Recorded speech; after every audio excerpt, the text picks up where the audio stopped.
The Atlanta Falcons are standing on the edge of opportunity in 2025, but cracks are already showing in the foundation. This team has dreams of taking over the NFC South, of finally silencing the doubt, of proving that the new era in Atlanta is here to stay. But there's a storm brewing, and it's not something that can be ignored. The truth: the Falcons have three glaring problems that could decide whether this season becomes a breakthrough or another heartbreak.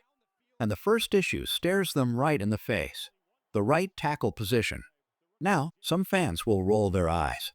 "It's not that serious," they'll say. But if you've been watching this team closely, you know better. Caleb McGarry, love him or criticize him, was the anchor at right tackle. He wasn't perfect in pass protection, but he gave stability, he gave experience, and he gave Michael Penix Jr. a chance to breathe in the pocket. Now he's gone, and the man who was supposed to be the backup, Storm Norton, is also sidelined for weeks. Suddenly, the Falcons' biggest weakness is on the side of the line responsible for protecting their rookie quarterback's blind spot. That's not just concerning, it's dangerous. For now, Elijah Wilkinson looks like the plug-in option. He's tough, he's a grinder, but let's be honest, there's a reason he wasn't the starter. He can fill a gap temporarily, but when you're facing NFC South pass rushers like Shaquille Barrett, Hassan Reddick, or Brian Burns, temporary won't cut it. Every missed block could be the difference between a highlight throw and your franchise quarterback picking himself up off the turf. So what's the plan? The Falcons need to get creative. One solution is leaning into zone blocking schemes. This isn't about one-on-one battles, it's about teamwork. Guards and tackles working in unison, creating double teams, sealing off lanes, and giving Penix a chance to step up and fire.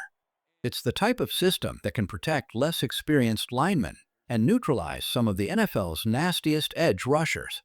This offensive line is strong everywhere else. Jake Matthews is reliable. Chris Lindstrom is a monster. Matthew Bergeron is growing into his own. But unless Atlanta finds a way to mask that glaring weakness at right tackle, their entire season could hang in the balance. And that's just the first problem. Two more are waiting in the shadows, and unless the Falcons find answers, this season's story could be written before it ever truly begins. If the offensive line is Atlanta's first test, the secondary might be the second, and it's a question that cuts right into the heart of this defense. Raheem Morris made a bold call when he announced rookie Billy Bowman as a starting corner. And honestly, it was the right move. This kid brings speed, quickness, and instincts that can change the tempo of a game. Give him space, and he'll close it in a blink. Challenge him deep, and he has the wheels to keep up. Atlanta needed fresh energy in the defensive backfield, and Bowman brings exactly that. But here's the problem. His rise puts another player in the spotlight for all the wrong reasons. Alford. Once considered valuable depth, Alford now feels like a piece the Falcons don't quite know how to use. He's been beaten too many times in coverage, left exposed in moments where a cornerback simply can't afford to slip. Fans still remember a preseason snap where rookie Isaac Tisia simply overpowered him. It wasn't just one play, it was a warning. And in the NFL, warnings turn into weaknesses faster than you can blink. So the Falcons face a decision. Do you hold on to Alford as rotational depth, hoping he can find consistency? Or do you make the tough move now, while he still has trade value? Because here's the reality: if Billy Bowman thrives, Alford's stock plummets week by week. And by the end of the season, Atlanta might be staring at a player they can't trade, can't build around, and might have to cut outright. There are teams desperate for secondary help. The Raiders, for example, are paper-thin in coverage and hunting for answers. A late-round pick, a sixth or maybe a seventh, might not sound like much. But getting something for Alford now could be smarter than holding on and watching his value evaporate. This isn't just about one player. It's about the Falcons being proactive instead of reactive. Every championship team knows how to move pieces at the right time before the rest of the league catches up. If Alford no longer fits the future in Atlanta, the Falcons have to act decisively. The defense already leans on A.J. Terrell, Mike Hughes, and now Billy Bowman to carry the load. That trio could hold the line for the entire 2025 season, if they grow together. But make no mistake, the cornerback room is still thin, still fragile. One injury changes everything, and if Atlanta gambles and loses, the cost could be catastrophic. The first problem was protecting Penix. The second? Protecting the secondary. Both could shape the Falcons' destiny this season. The Falcons' third problem runs deeper than schemes or depth charts. It's about trust. Trusting the men in the middle of the defense to stay healthy, to hold the line, and to lead when the pressure rises. Right now, that trust is shaky because Troy Anderson and Bralon Trice have become symbols of what-ifs instead of certainties. Let's start with Anderson. When the Falcons drafted him, they saw a raw athlete with speed, size, and instincts that could mold into a centerpiece at linebacker. And in flashes, he's shown it. 135 tackles across limited playing time, quick reads across the middle, the ability to chase down plays from sideline to sideline. On paper, the promise is there. But on the field, the reality is haunting. In 2 seasons, he's only managed to suit up for 9 games. 9. Injuries have kept him watching when the Falcons needed him most, and every time he gets back, the question looms, how long before the next setback? And then there's Bralon Trice, a talented young edge rusher with raw potential, but he hasn't even made it through a preseason healthy. For 2 straight years, his name has been linked more to injury lists than impact plays. For a team that has been desperate for consistent pressure on the quarterback, that stings. Now, here's where it gets painful. Even when Anderson has been on the field, the results have been mixed. A middle linebacker is supposed to be the enforcer, the guy who erases mistakes with sure tackles, who drops into coverage and closes passing lanes. But Anderson's missed tackle rate hovers too high, and opposing quarterbacks have found success targeting him in coverage.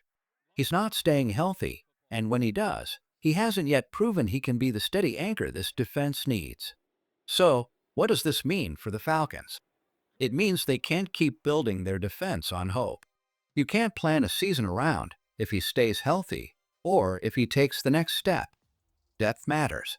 Dependability matters.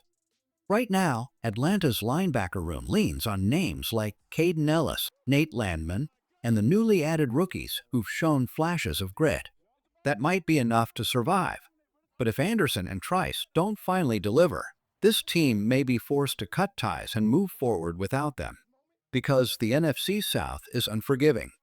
Games will be won in the trenches, in the middle of the field, with linebackers who don't miss tackles, who don't break down, who don't disappear when the team needs them most.